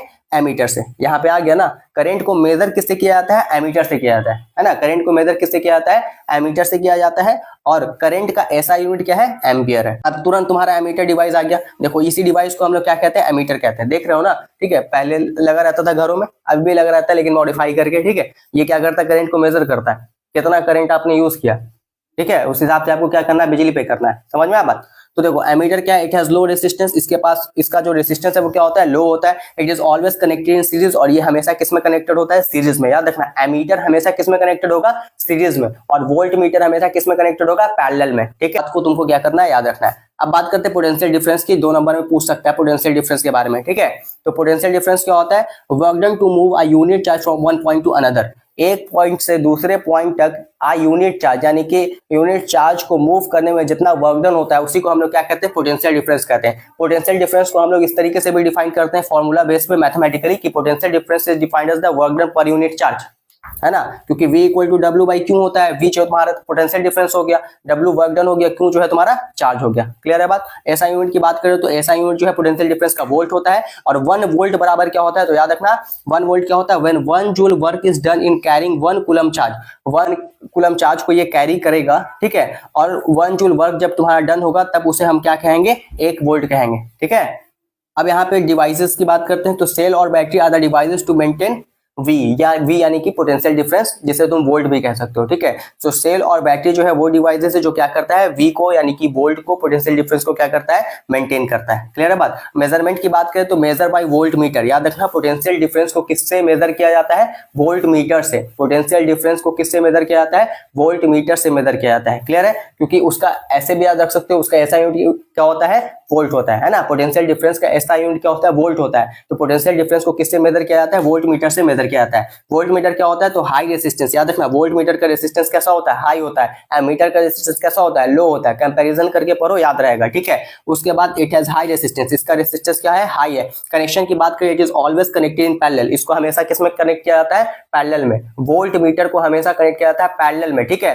और एमीटर को हमेशा कनेक्ट किया जाता है सीरीज में। क्लियर है बात। उसके बाद करंट फ्लो की बात करें तो current always flow from higher potential to lower potential. Current हमेशा कैसे फ्लो करता है, हायर पोटेंशियल से लोअर पोटेंशियल की तरफ हमेशा फ्लो करता है। यहाँ पे तुम डायग्राम देख रहे हो, इधर एमीटर है, इधर तुम्हारा वोल्ट मीटर है। दोनों का कहानी समझ लो, दोनों में क्या है। एमीटर एक मेजरिंग इंस्ट्रूमेंट है, इसका इस्तेमाल किया जाता है करंट को मेजर करने के लिए, है ना, इलेक्ट्रिक करंट को मेजर करने के लिए। और इलेक्ट्रिक करंट को हम लोग एम्पियर में मेजर करते हैं। वोल्ट मीटर जो है ये ऐसा इंस्ट्रूमेंट है जिसका इस्तेमाल किया जाता है पोटेंशियल डिफरेंस को मेजर करने के लिए, ठीक है। के बाद हम लोग बात करते हैं ओम्स लॉ का। 2 नंबर में पूछ सकता है आपसे, ओम्स लॉ इंपॉर्टेंट है। ओम्स लॉ क्या होता है, तो देखो एट कांस्टेंट टेम्परेचर, ठीक है। जब तुम्हारा टेम्परेचर क्या हो, कांस्टेंट हो, ठीक है, तब तुम्हारा पोटेंशियल डिफरेंस जो है वो डायरेक्टली प्रोपोर्शनल होता है किसके, करंट के। या कह लो कि करंट जो है वो डायरेक्टली प्रोपोर्शनल होता है पोटेंशियल डिफरेंस के, है ना। इसी को हम लोग क्या कहते हैं, ओम्स लॉ कहते हैं। यानी वी जो है डायरेक्टली प्रोपोर्शनल है आई के। अब प्रोपोर्शनलिटी का साइन हटाने के लिए हम लोग कांस्टेंट लगाते हैं, तो यहाँ पे कांस्टेंट क्या होता है हमारा, आर होता है। तो V equal to I R हो जाता है। यार आर क्या है हमारा, रेसिस्टेंस है, ठीक है। आर ये क्या है यहाँ पे, रेसिस्टेंस। और V equal to I R क्या हो गया, ओम्स लॉ का फॉर्मूला हो गया, है ना। ओम्स लॉ का फॉर्मूला हो गया। इसका ग्राफ पूछेगा तो इस तरीके से बना देना है, ठीक है, इस तरीके से उसमें बताया है 2 नंबर वाले में, ठीक है। उसके बाद रेसिस्टेंस एंड रियोस्टैट की बात करते हो तो रेसिस्टेंस क्या है, रेसिस्टेंस को हम लोग कैपिटल आर से रिप्रेजेंट करते हैं। It is the property of a conductor to resist the flow of charge. ये एक कंडक्टर का प्रॉपर्टी होता है, एक गुण होता है, ठीक है, जिसमें ये क्या करता है, चार्ज के फ्लो को रेसिस्ट करता है, चार्ज के फ्लो को रोकता है, ठीक है। उसी को हम लोग क्या कहते हैं, रेसिस्टेंस कहते हैं। क्लियर है बात। एसआई यूनिट की बात करें तो इसका एसआई यूनिट ओम होता है, वेरी इंपॉर्टेंट, पूछ सकता है। रेसिस्टेंस का एसआई यूनिट क्या होता है, ओम होता है, और उसको रिप्रेजेंट इस तरीके से किया जाता है। क्लियर है बात। अब बात करते हैं रियोस्टैट का। तो रियोस्टैट क्या है, it is an electronic device, resistance property है और रियोस्टैट डिवाइस है, याद रखना। तो रियोस्टैट क्या है, इलेक्ट्रॉनिक डिवाइस है, used to control the current by varying the resistance. इसका इस्तेमाल किया जाता है कंट्रोल करने के लिए, किसको कंट्रोल करने के लिए, करंट को कंट्रोल करने के लिए। कैसे, रेसिस्टेंस को वेरी करा। फैक्टर्स अफेक्टिंग रेसिस्टेंस 2 नंबर में पूछ सकता है, इंपॉर्टेंट है कि क्या फैक्टर्स है जो रेसिस्टेंस को अफेक्ट करते हैं, ठीक है। तो देखो क्या फैक्टर्स है जो रेसिस्टेंस को अफेक्ट करते हैं। Resistance of a conductor depend on this factor. जो रेसिस्टेंस है कंडक्टर का वो इस फैक्टर के ऊपर डिपेंड करता है। पहला फैक्टर है लेंथ के ऊपर, लेंथ डिपेंड करता है, directly proportional to the length of the conductor. यानी कि जितना ज्यादा लेंथ होगा कंडक्टर का, ठीक है, जितना ज्यादा लेंथ होगा कंडक्टर का उतना ज्यादा क्या होगा, रेसिस्टेंस होगा, ठीक है। जितना ज्यादा तुम्हारा लेंथ होगा कंडक्टर का उतना ज्यादा रेसिस्टेंस होगा। क्लियर है बात। और एरिया पे कैसे जो है तुम्हारा डिपेंड करता है, इनवर्सली प्रोपोर्शनल होता है एरिया के, ठीक है। तो कह रहे हैं inversely proportional to the area of cross section. Area of cross section के इनवर्सली प्रोपोर्शनल होता है। रेसिस्टेंस जो है वो एरिया ऑफ क्रॉस सेक्शन के क्या होता है, इनवर्सली प्रोपोर्शनल होता है। मतलब अगर एरिया ऑफ क्रॉस सेक्शन को हम बढ़ाते हैं तो रेसिस्टेंस घटेगा। क्लियर है बात। और मटेरियल पे तो nature of the material, nature of the material के ऊपर भी डिपेंड करता है रेसिस्टेंस, ठीक है। अगर तुम मान लो कि कोई लकड़ी ले जाओ तो इंसुलेटर है तो रेसिस्टेंस बहुत ज्यादा हो जाएगा, है ना। रेसिस्टिविटी क्या होता है, तो resistivity R equal to rho L by A इसका फॉर्मूला होता है रेसिस्टिविटी का, ठीक है। डेफिनेशन क्या है, it is the fundamental property of a material that resist the flow of electric current. तो ये फंडामेंटल प्रॉपर्टी होता है एक मटेरियल का जो क्या करता है, फ्लो ऑफ इलेक्ट्रिक करंट को रेसिस्ट करता है, रोकता है, ठीक है। उसी को हम लोग रेसिस्टिविटी कहते हैं। रेसिस्टिविटी को हम लोग रो से किससे रिप्रेजेंट करते हैं, रो से। इसे क्या कहा जाता है, अब रो कहा जाता है, जो P की तरह लिखाता है, ठीक है। तो R equal to rho L by A, ये क्या होता है, फॉर्मूला होता है रेसिस्टिविटी का। बात करें रेसिस्टिविटी में तो और क्या है, तो रेसिस्टिविटी जो है सिल्वर का कितना होता है, 1.6 इंटू 10⁻⁸ होता है, बहुत कम है, रेसिस्टिविटी बहुत कम है। इसीलिए सिल्वर को गुड कंडक्टर कहा जाता है, याद रखना। सिल्वर को क्या कहा जाता है, गुड कंडक्टर कहा जाता है ना, गुड कंडक्टर ऑफ एसटीटी। समझ आया बात। उसके बाद इट इज कांस्टेंट, ये कांस्टेंट रहता है, ठीक है, किसी भी मटेरियल का जो तुम्हारा रेसिस्टिविटी है वो कांस्टेंट रहता है, बदलता नहीं है। आज अगर सिल्वर का रेसिस्टिविटी 1.6 × 10⁻⁸ है तो कल भी सिल्वर का जो रेसिस्टिविटी है वो यही रहेगा 1.6 × 10⁻⁸, यानी कि इतना ही कम रहेगा। समझ में आया बात, ठीक है, क्योंकि रेसिस्टिविटी कम है तो इस वजह से ये जो है एक तुम्हारा अच्छा कंडक्टर है। Range of resistivity of metal and alloy, metal और अलॉय में अगर हम बात करें तो वहां पे रेसिस्टिविटी का रेंज क्या है, 10⁻⁸ टू 10⁻⁶। देखो सब में -6 है, -6 और -8 का मतलब है कि बहुत कम, है ना। -6 और -8 का मतलब क्या है, बहुत कम। समझ में आया बात। और दूसरी तरफ अगर हम range of resistivity of non metal की बात करें, यानी कि इंसुलेटर की बात करें, तो देखो रेसिस्टिविटी बहुत ज्यादा है, 10⁻12 टू 10⁻17, ये सब प्लस में है ना। मतलब कि रेसिस्टिविटी इंसुलेटर का बहुत ज्यादा होता है। तो रेसिस्टिविटी इंसुलेटर का ज्यादा होता है और कंडक्टर का कम होता है। क्लियर है बात। उसके बाद यहाँ लिखा है copper and aluminium use for electrical transmission as they have low resistivity. और कॉपर और एल्यूमिनियम का इस्तेमाल किया जाता है इलेक्ट्रिकल ट्रांसमिशन के लिए, इलेक्ट्रिक का जो वायर है वो सब इस्तेमाल किया जाता है ना। और किस लिए इस्तेमाल किया जाता है, क्योंकि इसका जो रेसिस्टिविटी है वो क्या होता है, कम होता है। Alloy is in electrical heating device as their resistivity is high and they do not burn readily. ठीक है, तो कह रहा है कि अलॉय का इस्तेमाल किया जाता है इलेक्ट्रिकल हीटिंग डिवाइस में, क्योंकि इनका जो रेसिस्टिविटी है वो हाई होता है और ये आसानी से जो है बर्न नहीं करते हैं, जलते नहीं हैं। ठीक है, अब बात करते हैं रेसिस्टर की। तो रेसिस्टर एक इलेक्ट्रिकल कंपोनेंट है दैट लिमिट और रेगुलेट द इलेक्ट्रिक करंट। ठीक है, तो रेसिस्टर क्या है, एक इलेक्ट्रिकल कंपोनेंट है जो क्या करता है, रेगुलेट करता है इलेक्ट्रिक करंट को, है ना।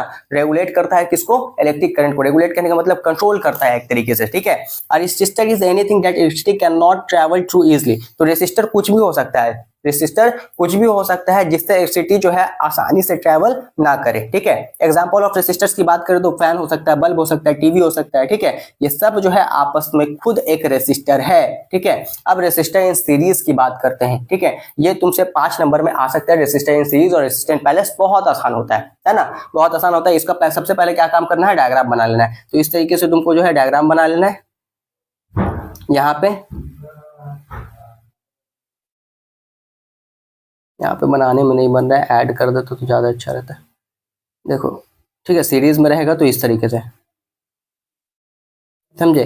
रेसिस्टर इन सीरीज में रहेगा तो इस तरीके से डायग्राम बनाना। क्लियर है बात। ठीक है, सबका अपना अपना वी जोड़ देना।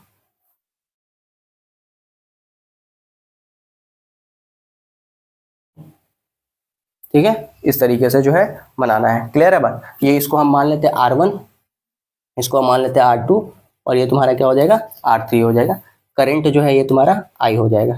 क्लियर है बात, है ना। यहाँ पे अगर प्लस है और यहाँ माइनस है तो सब जगह तुम्हारा क्या होगा, इधर इसमें भी प्लस हो जाएगा, इसमें भी माइनस हो जाएगा। ठीक है, प्लस माइनस हो जाएगा इस तरीके से। ठीक है, अब देखो रेसिस्टर इन सीरीज की बात करें तो रेसिस्टर इन सीरीज फॉर्मूला क्या होता है, R = R1 + R2 + R3 + R4, मतलब जितना भी रेसिस्टर लगाओ उस तरीके से। ठीक है, तो सिंपली R3 तक ही तुमको मिलेगा एग्जाम में। ठीक है, तो फॉर्मूला तुमसे पूछ सकता है रेसिस्टर इन सीरीज का, तो याद रखना R = R1 + R2 + R3। अब ये फॉर्मूला आया कैसे, इसको हम लोग समझेंगे, डेरिवेशन कैसे है। तो देखो डेरिवेशन स्टेप क्या है, सबसे पहले देखो हम जानते हैं कि V = क्या होता है, IR, है ना। ये फॉर्मूला हम लोग जानते हैं, V = IR। ठीक है, ये फॉर्मूला हम लोग जानते हैं। तो डेरिवेशन स्टेप में सबसे पहले देखो, अगर V = IR है तो यहाँ पे अगर V1 इसको लेते हैं हम, तो V1 = I, तो सब में कांस्टेंट है, तो V1 = IR1 हो जाएगा। तो V1 = IR1, V2 = IR2 और V3 = तुम्हारा क्या हो जाएगा, IR3 हो जाएगा। क्लियर है बात, है ना। और V = क्या होता है, V1 + V2 + V3, तीनों का सम कर देंगे। तीनों का सम करने का मतलब है कि देखो V = तुम्हारा IR होता है, तो V के जगह पे हम यहाँ पे क्या रख दिए, IR रख दिए। ठीक है, उसके बाद V1 बराबर है IR1 के, तो V1 के जगह पे IR1 लिख दिए। ठीक है, V2 बराबर है IR2 के, तो V2 के जगह पे IR2 लिख दिए। V3 जो है वो बराबर है तुम्हारे IR3 के, तो यहाँ पे IR3 लिख दिए। फिर उसके बाद I कॉमन ले लिए, तो I कॉमन ले लिए तो अंदर बचा R1 + R2 + R3। यहाँ भी I है तो I जो है हम क्या कर दिए, कैंसिल कर दिए। ठीक है, तो बचा R = R1 + R2 + R3, जो हमारा हो गया रेसिस्टर इन सीरीज का फॉर्मूला। ठीक है, इस तरीके से रेसिस्टर इन पैरेलल होता है तुम्हारा। रेसिस्टर इन पैरेलल का फॉर्मूला होता है 1/R = 1/R1 + 1/R2 + 1/R3 + 1/R4, इसी तरीके से। ठीक है, तो इसका जो है डायग्राम किस तरीके से बनाएंगे, तो इसका डायग्राम में याद रखना सारा कुछ वैसा ही रहेगा, लेकिन यहाँ पे क्या होता है, जैसे जो रेसिस्टर लगाते हैं वो हम कुछ इस तरीके से लगाते हैं। ठीक है, पैरेलल रेसिस्टर लगाते हैं, याद रखना।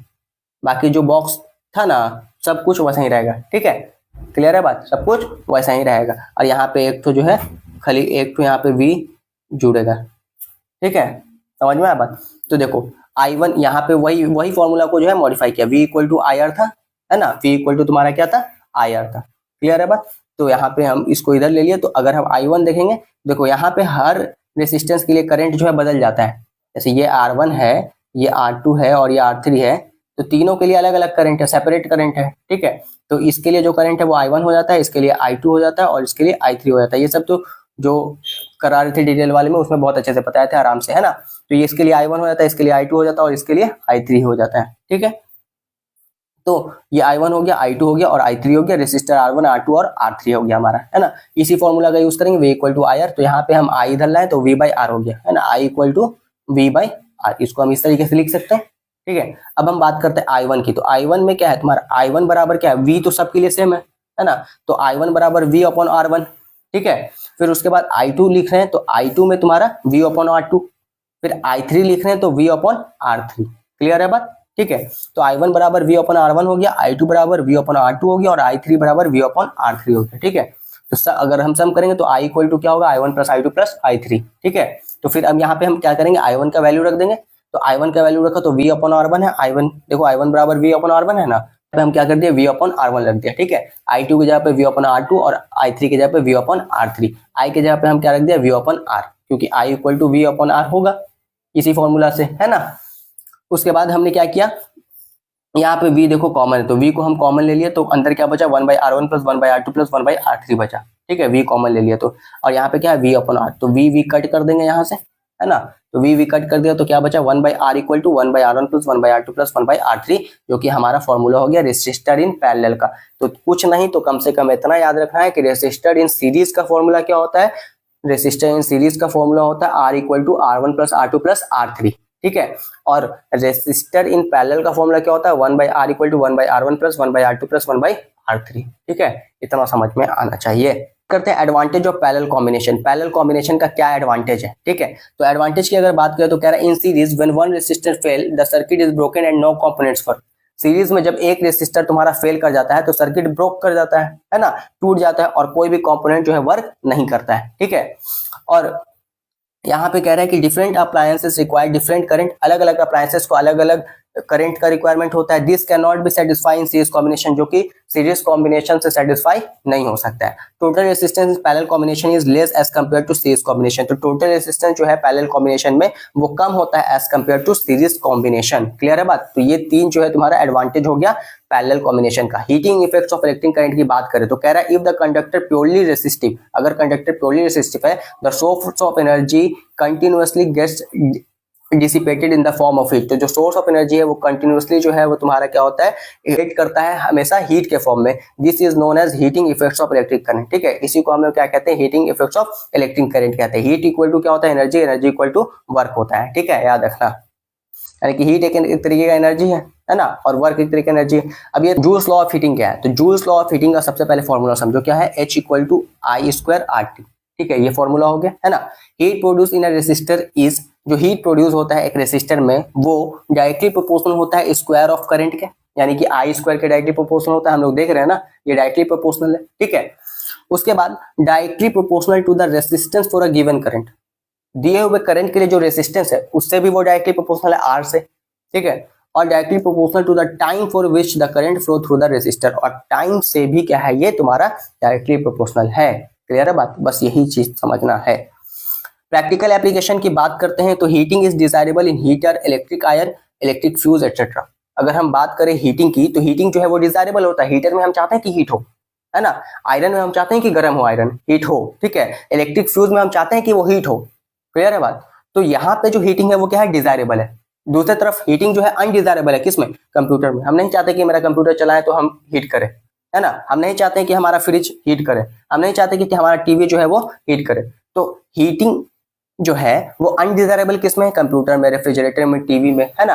ये सब जगह पे जो हीटिंग है वो अनडिजायरेबल है। लेकिन दूसरी तरफ अगर हम आयरन की बात करें, उसके अलावा तुम्हारा हीटर की बात करें, तो उन सभी जगह पे हीट जो है वो डिजायरेबल है। क्लियर है। इलेक्ट्रिक बल्ब जो है, यहाँ पे कुछ ज्यादा डिटेल जो है हम इलेक्ट्रिक बल्ब का नहीं दे पाए हैं, लेकिन इलेक्ट्रिक बल्ब को जो है हम डिस्कस किए तो 2 नवंबर वाले में अच्छे तरीके से। तो यहाँ पे भी लेकिन बेसिक डिस्कस कर लेते हैं। इलेक्ट्रिक बल्ब जो है वो तुम्हारा क्या है भाई, तो एक तरीके का डिवाइस होता है ना, और उसमें जो है तुम्हारा क्या होता है, एक फिलामेंट होता है जो कि बना होता है टंगस्टन का, जिसका मेल्टिंग पॉइंट होता है 3380 डिग्री सेल्सियस। समझिए बात, बहुत हाई मेल्टिंग पॉइंट होता है, filled with non reactive gases like nitrogen and argon. और इसके अंदर क्या होता है, इसके अंदर इलेक्ट्रिक बल्ब के अंदर तुम्हारे क्या भरे होते हैं, नॉन रिएक्टिव गैसेस भरे होते हैं लाइक नाइट्रोजन और आर्गन। ठीक है, इलेक्ट्रिक फ्यूज 2 नंबर में पूछ सकते हैं इलेक्ट्रिक फ्यूज के बारे में। ठीक है, short note on electric fuse. तो इलेक्ट्रिक फ्यूज क्या है, इलेक्ट्रिक फ्यूज जो है एक तरीके का डिवाइस होता है ना, प्रोटेक्ट करता है सर्किट को फ्रॉम शॉर्ट सर्किट और ओवरलोडिंग। जब भी ओवरलोडिंग हो जाता है, शॉर्ट सर्किट हो जाता है, तो फ्यूज के पीछे जो वायर लगा रहता है वो टूट जाता है और जो रूम का सर्किट है उसको ब्रेक डाउन कर देता है, ताकि बड़े लेवल का जो है शॉर्ट सर्किट ना हो। ठीक है, आज समझ में आया। Connected in series and has a low melting point, और इसको किस में कनेक्ट किया जाता है, सीरीज में कनेक्ट किया जाता है, और इसका मेल्टिंग पॉइंट क्या होता है, लो होता है। जरूरी है ना लो मेल्टिंग पॉइंट। करते हैं हम लोग electric power and commercial use के बारे में। तो इलेक्ट्रिक पावर क्या है, electric energy consume per unit time. ठीक है, electric power is defined as the electric energy consume per unit time is known as electric power. ठीक है, एसआई यूनिट पावर का क्या होता है, वाट होता है। यहाँ से सवाल आ सकता है, एसआई यूनिट पावर का क्या होता है, वाट होता है। फॉर्मूला की बात करें तो P equal to V I है ना, P equal to V I, P equal to I square R सकते हैं हम लोग इसी को मॉडिफाई करके। ठीक है, और P equal to V square by R भी लिख सकते हैं। कमर्शियल यूनिट की बात करें तो 1 किलोवाट आवर बराबर 3.6 इंटू 10 टू पावर 6 जूल होता है, जो कि 1 यूनिट के बराबर होता है। ठीक है, 1 यूनिट के बराबर होता है। ये चीज बताया था कि 1 यूनिट जब हम बिजली उठा रहे हैं तो कितना एनर्जी कंजप्शन कर रहे हैं, तो 3.6 into 10 to power 6 joule energy जब हम कंजप्शन करते हैं तब हमारे यहाँ 1 यूनिट बिजली उठता है। समझ में आ बात, इतना इलेक्ट्रिकल एनर्जी जब हम यूज करते हैं, कितना electrical energy, 3.6 into 10 to power 6 joule. ठीक है, तो वो किसके बराबर होता है, 1 यूनिट के बराबर होता है। यहाँ से ऑब्जेक्टिव तुम्हारा आ सकता है। ठीक है, तो तुम्हारा दूसरा चैप्टर भी, नेक्स्ट चैप्टर हम लोग का ह्यूमन आई है ना, ह्यूमन आई के बारे में हम लोग पढ़ेंगे, और आगे का कुछ और टॉपिक हम लोग देखेंगे। तो ह्यूमन आई क्या होता है भाई, the human eye is an organ that help us to see, है ना। ह्यूमन आई ऑर्गन है जो हमें क्या करता है, देखने में मदद करता है। ठीक है, ऑर्गन ऑफ साइट भी इसे कहते हैं हम लोग। Diameter of eye ball is approximately 2.4 centimetre. तो अगर हम आई बॉल की बात करें तो आई बॉल जो है ऑलमोस्ट स्फेरिकल होता है। ठीक है, और इसका अगर डायमीटर की बात करें तो लगभग कितना होता है, 2.4 सेंटीमीटर होता है। ठीक है, याद रखना ऑब्जेक्टिव के लिए। पार्ट्स ऑफ ह्यूमन आई की बात करें तो सबसे पहला पार्ट है कॉर्निया। कॉर्निया क्या है, it is the outermost transparent part of the eye, it covers and protect the eye and allow light to enter. तो ये आउटरमोस्ट ट्रांसपेरेंट पार्ट होता है आंख का हमारे, है ना, और ये क्या करता है, कवर करता है और प्रोटेक्ट करता है हमारे आंखों को, और ये अलाउ करता है लाइट्स को हमारे आंखों में आने के लिए। ठीक है, हमारा आइरिस है। ठीक है, नेक्स्ट पार्ट हमारा क्या है, आइरिस है। आइरिस क्या है, it is a dark muscular tissue behind the cornea. ठीक है, कॉर्निया के पीछे जो है डार्क मस्कुलर टिश्यू है that control the size of the प्यूपिल, जो क्या करता है, प्यूपिल के साइज को कंट्रोल करता है। ठीक है, ये क्या करता है, प्यूपिल के साइज को कंट्रोल करता है। जैसे यहाँ पे हम बताते हैं तुमको, ये आंख है तो आंख में ये जो बड़ा वाला गोला है ये आइरिस हो गया। ठीक है, और ये छोटा वाला गोला क्या हो गया, प्यूपिल हो गया, है ना, ये क्या हो गया, प्यूपिल। ठीक है, और ये क्या हो गया, आइरिस, आइरिस हो गया। ठीक है, तो ये आइरिस क्या करता है, ये आइरिस ये प्यूपिल को क्या करता है, कंट्रोल करता है ना, प्यूपिल के साइज को क्या करता है, कंट्रोल करता है। ठीक है, उसके बाद यहाँ पे देखो प्यूपिल की बात करें तो eye small opening in the iris known as the pupil, एक छोटा सा ओपनिंग होता है आइरिस में जिसे हम लोग क्या कहते हैं, प्यूपिल कहते हैं। It controls the amount of light entering the eye, ये कंट्रोल करता है कि कितना लाइट जो है इंटर करेगा आंखों में। It is also called the window of the eye, इसी को हम लोग क्या कहते हैं, विंडो ऑफ द आई भी कहते हैं।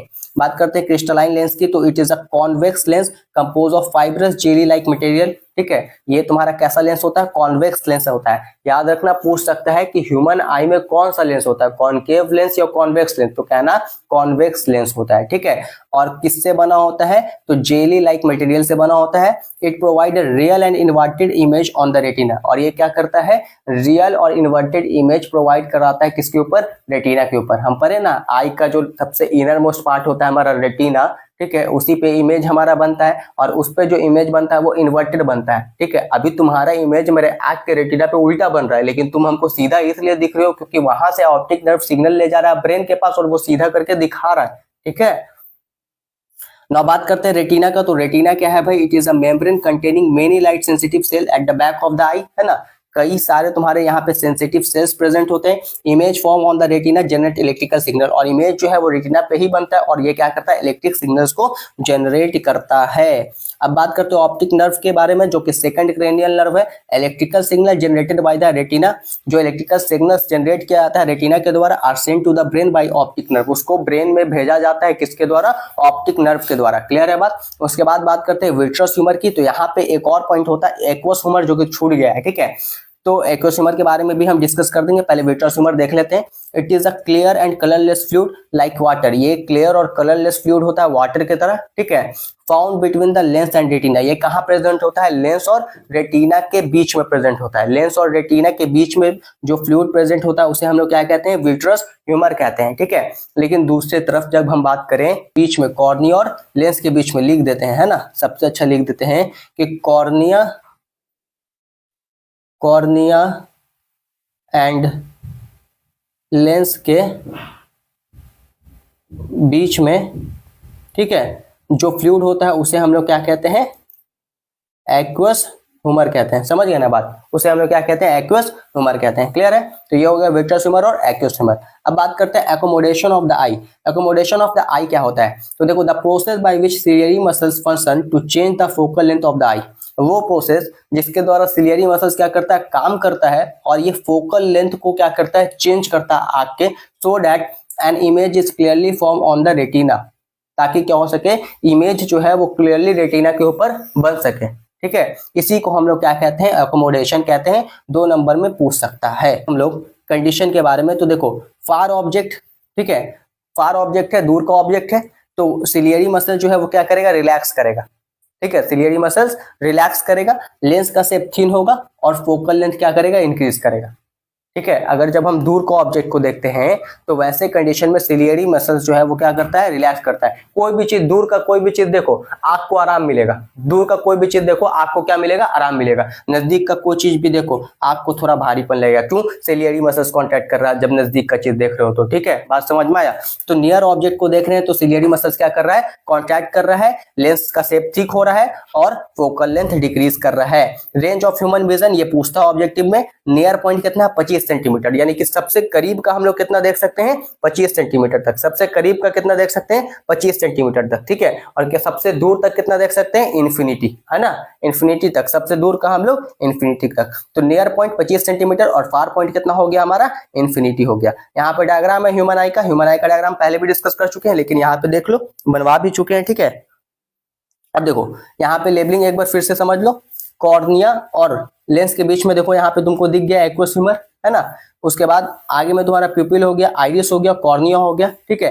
यहाँ पे लेंस हो गया क्रिस्टलाइन लेंस, पीछे सिलियरी मसल्स हो गया तुम्हारा, लेंस को होल्ड करके रखा हुआ है, सबसे पीछे रेटिना हो गया जिसपे इमेज बनेगा, यहाँ ऑप्टिक नर्व है जो जाएगा ब्रेन के पास सिग्नल को लेके, ठीक है। और पीछे जो भरा हुआ है फ्लूइड उसे हम लोग क्या कहेंगे, विट्रस ह्यूमर कहेंगे, ठीक है। तो ये तुम्हारा डायग्राम हो गया किसका, ह्यूमन आई का। अब हम लोग बात करते हैं डिफेक्ट्स ऑफ विजन के ऊपर, है ना।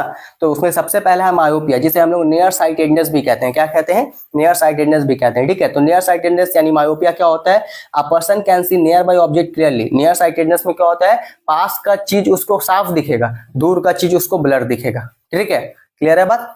तो याद रखना, can not see distant object clearly, दूर का चीज उसको जो है क्लियरली नहीं दिखता है। The image is formed in front of the retina, ठीक है। इमेज कहाँ बन जाता है, रेटिना के फ्रंट में बन जाता है ना, रेटिना के फ्रंट में बन जाता है। रीजन क्या है, focal length of eye lens decrease, eye lens का जो फोकल लेंथ है वो क्या होता है, डिक्रीज कर जाता है, ठीक है। इलोंगेशन ऑफ आई बॉल, या फिर आई बॉल का इलोंगेशन होने की वजह से, ठीक है। और करेक्शन करने का क्या तरीका है कि भाई यहाँ पे हम लोग कौन सा लेंस यूज करेंगे, कॉनकेव लेंस का इस्तेमाल करेंगे। हाइपरमेट्रोपिया की बात करें तो उसे हम लोग फार साइटेडनेस कहते हैं। A person can see far object clearly, यानी कि दूर का चीज इसको क्लियर दिखेगा लेकिन नजदीक का चीज क्लियर नहीं दिखेगा। इमेज बिहाइंड द रेटिना चल जाएगा, है ना, इमेज कहाँ चल जाएगा, बिहाइंड द रेटिना। नॉर्मल क्या है, नॉर्मल यह है कि इमेज रेटिना पे बनना चाहिए, लेकिन जब इमेज रेटिना के आगे बन जा रहा है या रेटिना के पीछे बन जा रहा है, पीछे चला जा रहा है, ठीक है, तो दोनों केस जो है तुम्हारा एबनॉर्मल हो गया, है ना। तो आगे चल जा रहा है तो मायोपिया, यानी कि नियर साइटेडनेस, मतलब पास का दिख रहा, दूर का ना दिख रहा सही से, और पीछे चल जा रहा है तो हाइपरमेट्रोपिया, यानी कि फार साइटेडनेस। क्लियर है बात। रीजन क्या है, कारण क्या है, focal length of eye lens increase, focal length जो है आई लेंस का क्या होगा, इंक्रीज हो जाएगा, eyeball become too small, और आई बॉल जो है तुम्हारा काफी छोटा हो जाता है। यूज क्या करेंगे, किसका यूज करेंगे करेक्शन के लिए, कॉन्वेक्स लेंस का इस्तेमाल करेंगे। नेक्स्ट है तुम्हारा presbyopia, old age, old age है ना, उम्र के साथ जो है तुम्हारा ये हो जाता है, ठीक है। समझ में बात। डेफिनेशन की बात करें तो the power of accommodation of eyes decrease with ageing, उम्र के साथ जो है पावर ऑफ एकोमोडेशन जो है आंख का वो कम हो जाता है। The near point recedes away, अब देखो उसको ना पास का सही से दिखता है ना दूर का सही से दिखता है, जिसको प्रेस बायोपिया हो जाता है। और इसमें बाइफोकल लेंस का इस्तेमाल किया जाता है, कॉनकेव और कॉन्वेक्स दोनों लेंस का, ठीक है। तो किसी किसी का चश्मा देखोगे ऐसा लगेगा यहाँ पे से ऐसे करके अलग लेंस होगा और बाकी ऊपर में अलग ग्लास होगा, है ना। तो रीजन क्या है भाई, weakening of ciliary muscles, ciliary muscles इनका कमजोर हो जाता है। Decreasing flexibility of eye lens, eye lens का जो फ्लेक्सिबिलिटी है वो डिक्रीज कर जाता है। करेक्शन करने के लिए बाइफोकल लेंस का इस्तेमाल करेंगे, यानी कि कॉनकेव और कॉन्वेक्स दोनों लेंस का इस्तेमाल होगा। नेक्स्ट तुम्हारा बीमारी है आइसोलेटेड कैटरेक्ट, ठीक है। कैटरेक्ट हिंदी में इसे मोतियाबिंद कहते हैं, नाम सुनी होगी, ठीक है। मोतियाबिंद में क्या होता है, कैटरेक्ट में क्या होता है, the crystalline lens of some people during old age become foggy और milky leading to loss of vision, ठीक है। तो क्या होता है कि जो लेंस है ना, आंख का जो लेंस होता है वो कैसा हो जाता है, मिल्की हो जाता है। किसी किसी का आंख देखोगे तो किसी किसी के आंख देखोगे तो तुमको उसका लेंस तुमको कैसा दिखेगा, मिल्की दिखेगा, यानी कि दूध की तरह व्हाइट दिखेगा, समझे बात, फॉगी दिखेगा, ठीक है। जिसके वजह से उनको किसी भी चीज को देखने में परेशानी होती है और उनके इस बीमारी को हम लोग कैटरेक्ट कहते हैं, यानी कि मोतियाबिंद कहते हैं, ठीक है। बात समझ में आया, क्लियर है ये चीज। रीजन क्या है, protein buildup on the eye, है ना, क्या होता है, प्रोटीन वहां पे बिल्ड कर जाता है, ठीक है। करेक्शन क्या है, सर्जरी, क्या होता है इसका, सर्जरी होता है, क्लियर है। अब बात करते हैं हम लोग refraction of light through a prism, prism के थ्रू रिफ्रैक्शन ऑफ लाइट्स की बात करते हैं, ठीक है। तो कह रहा है कि प्रिज्म क्या है, it is a pyramidal piece of glass, pyramidal piece of glass होता है, इस तरीके से तुम इसको बना सकते हो, ठीक है। इसका अच्छे से स्ट्रक्चर जो है तुम बना सकते हो, क्लियर है बात, इस तरीके से स्ट्रक्चर इसका बना सकते हो। पिरामिडल पीस ऑफ ग्लास होता है विथ टू ट्रायंगुलर बेस, इसमें कितना ट्रायंगुलर बेस होता है, 2 ट्रायंगुलर बेस होता है, एंड 3 लेटरल सरफेस, और 3 जो है तुम्हारे लेटरल सरफेस होते हैं। नेक्स्ट अगर हम बात करें एंगल ऑफ प्रिज्म, तो देखो यहाँ पे समझो the angle between lateral surface is called angle of prism, ठीक है। तो लेटरल सरफेस के बीच में जो तुम्हारा एंगल बन रहा है उसे हम लोग क्या कहते हैं, तुम्हारा इसे हम लोग एंगल ऑफ प्रिज्म कहते हैं। जैसे ये वाला एंगल, ये क्या है हमारा एंगल ऑफ प्रिज्म है। जैसे ये इस तरीके से अगर हम मान लो कि प्रिज्म ड्रॉ किया है ना, इस तरीके से प्रिज्म ड्रॉ किया, तो यहाँ पे जो एंगल बन रहा है ना, ये मान लो एंगल ए, तो ये एंगल ए क्या है, एंगल ऑफ प्रिज्म है, ठीक है। तो अगर कहीं पे तुमसे कुछ वैल्यू दे के पूछ सकता है एग्जाम में कि बताओ एंगल ऑफ प्रिज्म का वैल्यू क्या है इसमें, ठीक है, इस तरीके से पूछ सकते हो। तो एंगल ऑफ प्रिज्म समझ में आ गया क्या है। उसके बाद एंगल ऑफ डेविएशन क्या होता है, तो एंगल ऑफ डेविएशन क्या है, it is the angle between the incident ray and the emergent रे, इंसिडेंट रे और इमर्जेंट रे के बीच में जो एंगल बन रहा है उसे हम लोग एंगल ऑफ डेविएशन कहते हैं। देखो यहाँ पे दिखाएगा तुमको सारा चीज, देखो P क्या है, इंसिडेंट रे, P यानी कि यहाँ से यहाँ तक ये क्या हो गया, इंसिडेंट रे हो गया, ठीक है। उसके बाद EF क्या है बाबू, तो रिफ्रैक्टेड रे, है ना, यहाँ से यहाँ तक क्या है, रिफ्रैक्टेड रे, क्लियर है बात। उसके बाद तुम्हारा FS क्या है, इमर्जेंट रे, FS यानी कि यहाँ से यहाँ FS इमर्जेंट रे, क्लियर है बात। ए क्या है तुम्हारा, एंगल ऑफ द प्रिज्म, ये वाला एंगल क्या हो गया, एंगल ऑफ द प्रिज्म हो गया। एंगल आई क्या है तुम्हारा, एंगल ऑफ इंसिडेंस, ये वाला एंगल तुम्हारा एंगल ऑफ इंसिडेंस हो गया, ठीक है। उसके बाद यहाँ पे एंगल आर क्या है, एंगल ऑफ रिफ्रैक्शन है। एंगल ई क्या है, एंगल ऑफ इमर्जेंस है। एंगल ई मतलब ये वाला एंगल जो है तुम्हारा क्या हो गया, एंगल ऑफ इमर्जेंस हो गया, क्लियर है। और एंगल डी क्या है, एंगल ऑफ डेविएशन है, मतलब ये वाला जो एंगल है वो क्या है, एंगल ऑफ डेविएशन है, क्लियर है बात, है ना। यानी कि लाइट रेज जो है वो कहाँ जाना चाहिए, ऐसे जाना चाहिए, लेकिन ये डेविएट करके इधर चली गया, तो ये जो एंगल बना यही तुम्हारा एंगल ऑफ डेविएशन हो गया, क्लियर है बात। नेक्स्ट हम बात करते हैं डिस्पर्सन ऑफ व्हाइट लाइट। तो डिस्पर्सन क्या है, when the white light passes through a glass prism, जब हम ग्लास प्रिज्म से व्हाइट लाइट को पास करते हैं, ठीक है, ग्लास प्रिज्म से हम क्या करते हैं, जब व्हाइट लाइट को पास करते हैं, then white light split into 7 colour, तब जो व्हाइट लाइट है वो किस में स्प्लिट कर जाते हैं, 7 कलर में स्प्लिट कर जाते हैं, जिसे हम लोग स्पेक्ट्रम कहते हैं। क्या कहते हैं, स्पेक्ट्रम, ठीक है। तो the band of 7 colour, violet, indigo, blue, green, yellow, orange, red यानी VIBGYOR is known as spectrum, है ना, उसे हम लोग क्या कह रहे हैं, स्पेक्ट्रम कह रहे हैं, क्लियर है बात। वेवलेंथ की बात करें तो violet has the least wavelength, सबसे कम वेवलेंथ वायलेट का होता है और सबसे ज्यादा वेवलेंथ किसका होता है, रेड का होता है। नाउ बात करते हैं रेनबो के बारे में। तो rainbow definition, it is a natural spectrum appearing in the sky after rain. तो नेचुरल स्पेक्ट्रम है, ये स्काई में हमें देखने को मिलता है बारिश के बाद। ऑब्जर्वेशन क्या है, a rainbow is observe in the opposite direction of the sun. याद रखना हमेशा एक रेनबो को हम लोग सन के अपोजिट डायरेक्शन में देखेंगे। अगर सन इधर है तो रेनबो इधर दिखेगा, अगर सन इधर है तो रेनबो इधर दिखेगा, क्लियर है बात। फिनोमेना इन्वॉल्व, कौन सा फिनोमेना इसमें इन्वॉल्व होता है, तो phenomena are involve in rainbow formation, refraction, dispersion और इंटरनल रिफ्लेक्शन, ठीक है। मोस्टली जो है तुम्हारा क्या होता है, एटमॉस्फेरिक रिफ्रैक्शन, ठीक है, atmospheric refraction is responsible for the formation of rainbow. ठीक है, बात करते हैं हम लोग एटमॉस्फेरिक रिफ्रैक्शन का। तो डेफिनेशन क्या है? The refraction by different layers of the atmosphere, जो डिफरेंट लेयर है एटमॉस्फेयर का, ठीक है, उसके वजह से जो रिफ्रैक्शन हो रहा है उसे हम लोग क्या कहेंगे? एटमॉस्फेरिक रिफ्रैक्शन कहेंगे। क्लियर है बात? मैकेनिज्म क्या है? The refractive index of hot air is less than cold air. जो रिफ्रैक्टिव इंडेक्स होता है हॉट एयर का वो कम होता है कोल्ड एयर से, due to the change in refractive index. ठीक है, किस वजह से? रिफ्रैक्टिव इंडेक्स में चेंज होने की वजह से light appear to come from different direction. Light हमें ऐसा लगता है देखने में कि वो अलग डायरेक्शन से जो है आ रहा है। ठीक है, इफेक्ट्स क्या है? Because of atmospheric reflection object flicker behind hot air waves. ठीक है, तो एटमॉस्फेरिक रिफ्लेक्शन की वजह से क्या होता है कि जो हमारा ऑब्जेक्ट है वो क्या कर रहा है? वो झिलमिलाता है। ठीक है, वो फ्लिक करता है। ट्विंकलिंग ऑफ स्टार ना एटमॉस्फेरिक रिफ्रैक्शन का ही इफेक्ट है तुम्हारा ट्विंकलिंग ऑफ स्टार्स। ठीक है, तो ये भी सवाल पूछता है ना तुम लोग से कि ट्विंकलिंग ऑफ स्टार्स क्यों होता है? व्हाई स्टार ट्विंकल, है ना?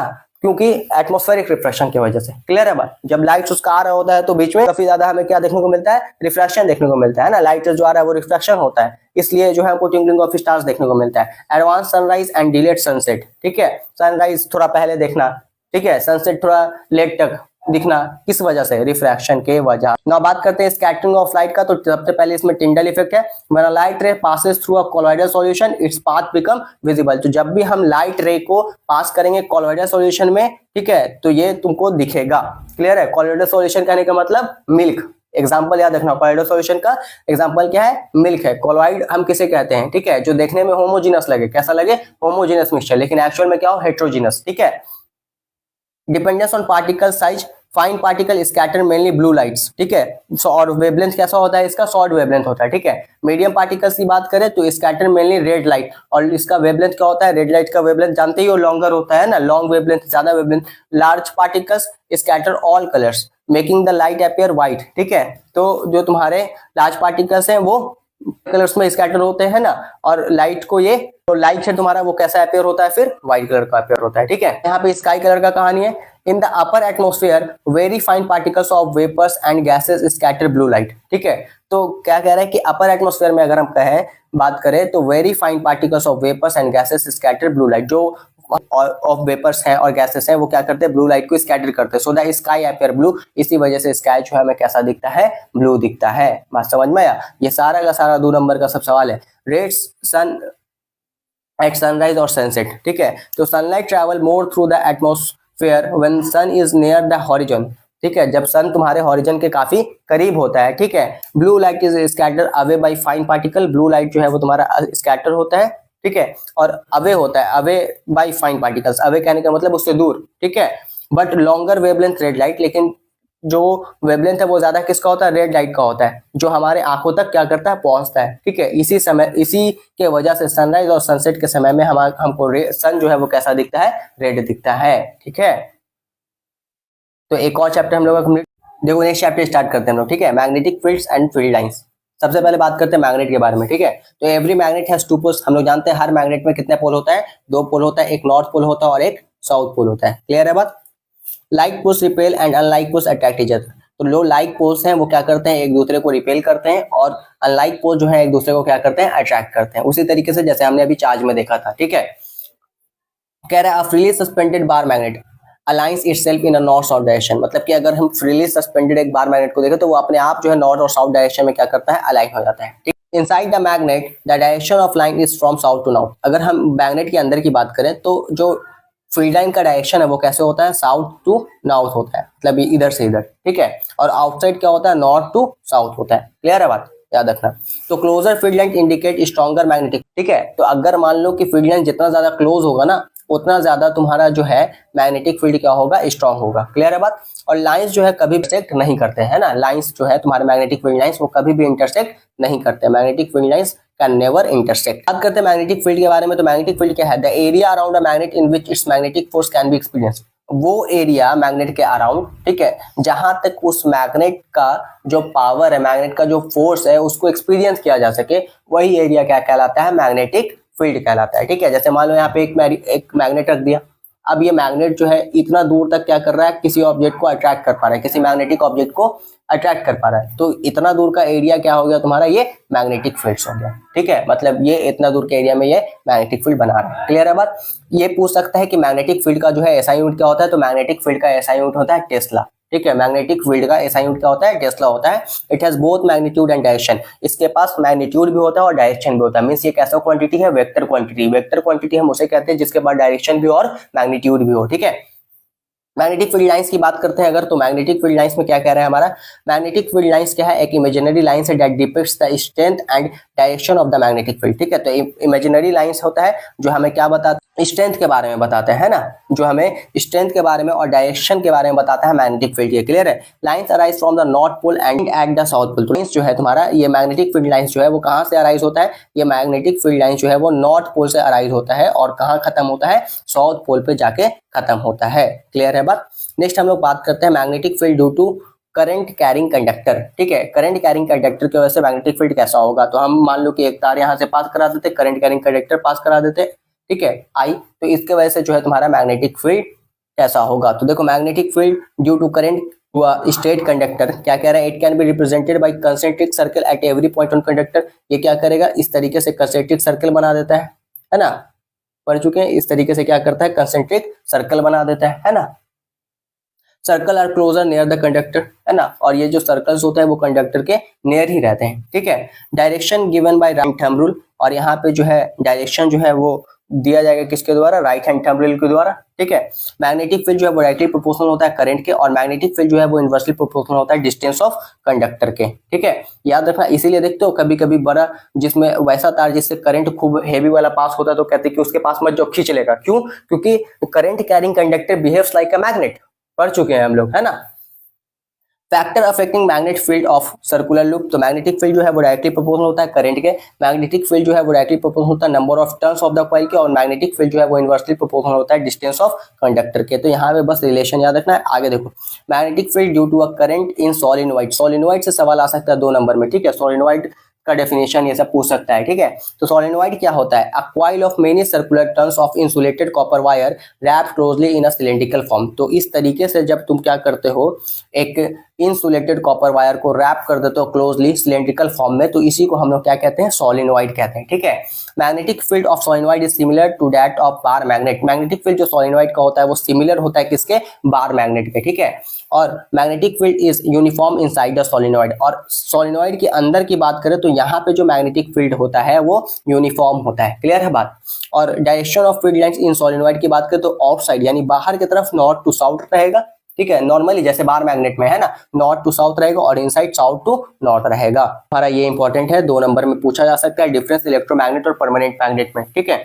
इलेक्ट्रोमैग्नेट क्या होता है और परमानेंट मैग्नेट क्या होता है, तो इलेक्ट्रोमैग्नेट जो है वो टेम्पोररी मैग्नेट है, मतलब कि एक करंट कैरिंग वायर है तुम्हारा, ठीक है, उससे जब हम करंट पास कर रहे हैं तब ना वो मैग्नेट की तरह काम कर रहा है, जब करंट पास नहीं कर रहे हैं तो वो मैग्नेट की तरह काम थोड़ी कर रहा है। तो इलेक्ट्रोमैग्नेट जो है एक तरीके का क्या है, टेम्पोररी मैग्नेट है, क्लियर है बात। परमानेंट मैग्नेट की बात करें तो ये परमानेंट मैग्नेट है, ठीक है। इलेक्ट्रोमैग्नेट की बात करें तो स्ट्रेंथ कैन बी वेरी, इसका स्ट्रेंथ वेरी कर रहा है, आप किस तरीके का करंट आप पास करा रहे हो उस हिसाब से इसका स्ट्रेंथ हो जाएगा, ठीक है। यहाँ पे स्ट्रेंथ इज फिक्स, स्ट्रेंथ जो है इसका फिक्स होता है। Polarity can be reverse, polarity इसका जो है रिवर्स कर सकते हैं हम लोग, polarity can not be reverse, इसमें पोलैरिटी चेंज नहीं होता है, ठीक है।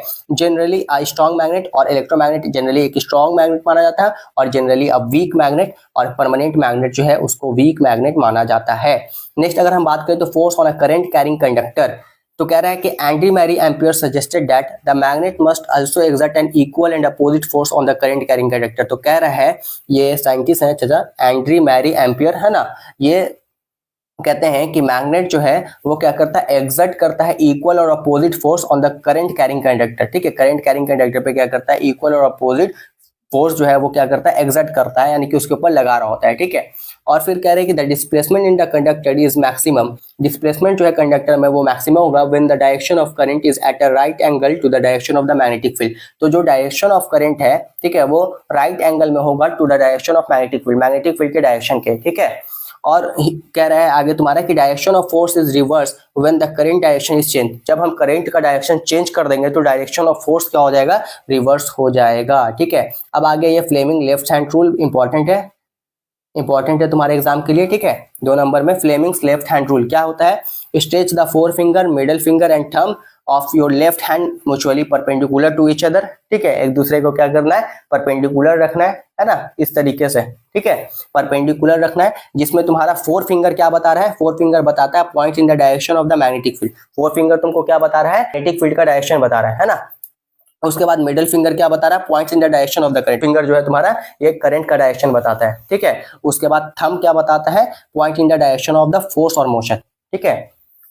एप्लीकेशन क्या है, devices that use current carrying conductors and magnetic fields, electric Motors, electric generator, loud speaker, microphone, ये सब जो है इसके क्या है एप्लीकेशन है, ठीक है। यहाँ पे तुम्हारा सर्किट फ्लो, तो सर्किट फ्लो किस तरीके से देखो, पोल से जो है तुम्हारा मेन सप्लाई फ्यूज से तुम्हारा फिर मीटर बोर्ड, फिर डिस्ट्रीब्यूशन बॉक्स, फिर हाउस सर्किट, ठीक है। तो इस तरीके से जो है तुम्हारा सर्किट का फ्लो होता है, ठीक है। वायर इन सप्लाई, अब देखो यहाँ से ऑब्जेक्टिव खूब आता है तुम्हारे एग्जाम में, और यहाँ पे तुम लोग कंफ्यूज भी थे। देखो रेड वायर जो है लाइव वायर होता है पॉजिटिव, ठीक है। रेड वायर जो होता है वो कैसा होता है, लाइव वायर, मतलब कि लाइव वायर जो है रेड कलर का होता है, ये चीज याद रखना है, ठीक है, पॉजिटिव होता है। ब्लैक वायर जो है तुम्हारा न्यूट्रल वायर होता है, ब्लैक वायर कैसा वायर होता है, न्यूट्रल वायर, ये इस तरीके का ऑब्जेक्टिव किए है ना। ब्लैक वायर कैसा होता है, न्यूट्रल वायर होता है, निगेटिव। और ग्रीन वायर जो है वो कैसा होता है, अर्थिंग वायर होता है, क्लियर है बात। पोटेंशियल डिफरेंस जो इंडिया में यूज किया जाता है वो कितना है, 220 वोल्ट, ठीक है।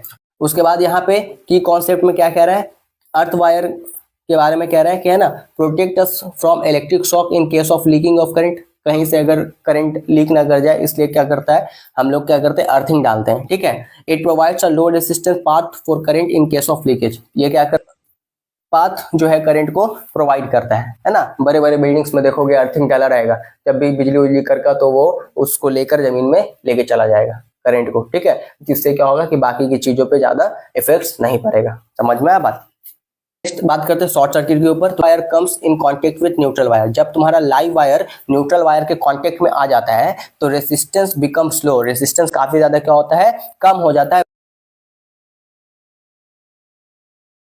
और ओवरलोडिंग में क्या कह रहे हैं कि when current drawn is more than the current carrying capacity, जब करंट को हम मान लो कि किसी के पास जो है कुछ अमाउंट ऑफ करंट को कैरी करने का कैपेसिटी है, लेकिन उससे ज्यादा करंट हम उसको दे देते हैं, ठीक है, तब तुम्हारा इसी को हम लोग क्या कहते हैं, ओवरलोडिंग कहते हैं ना, कि ओवरलोड हो गया, इसके वजह से शॉर्ट सर्किट कर गया। यहाँ पे सेफ्टी डिवाइस की बात करते हैं तो electric fuse, earth wire and MCB, है ना, ये सारे के यहाँ हमारे एक तरीके के सेफ्टी डिवाइस है। एमसीबी का फुल फॉर्म याद रखना, मिनिएचर सर्किट ब्रेकर। अभी के समय में ज्यादातर एमसीबी ही यूज किया जाता है, ठीक है। फर्स्ट कहीं पे भी प्रॉब्लम हुआ एमसीबी गिर गया, ठीक है। हाउ अ फ्यूज वर्क कैसे करता है fuse, heating that takes place in the fuse melts it to break the electric circuit. तो फ्यूज के पीछे हम लोग क्या करते हैं, वायर लगाते हैं अलॉय वाला, है ना, और उसका मेल्टिंग पॉइंट ऐसा लगाते हैं जिसका मेल्टिंग पॉइंट कम हो, ताकि क्या हो, किसी तरीके से शॉर्ट सर्किट हो, वो तुरंत वायर टूट जाए और पूरे रूम का जो सर्किट है, पूरे रूम का जो कनेक्शन है उसको खत्म कर दे, ठीक है। इससे क्या हो सके, जो हेवी इफेक्ट होने वाला था उसका वो रोक सके। तो हो गया पूरा फिजिक्स हम लोग का कंप्लीट।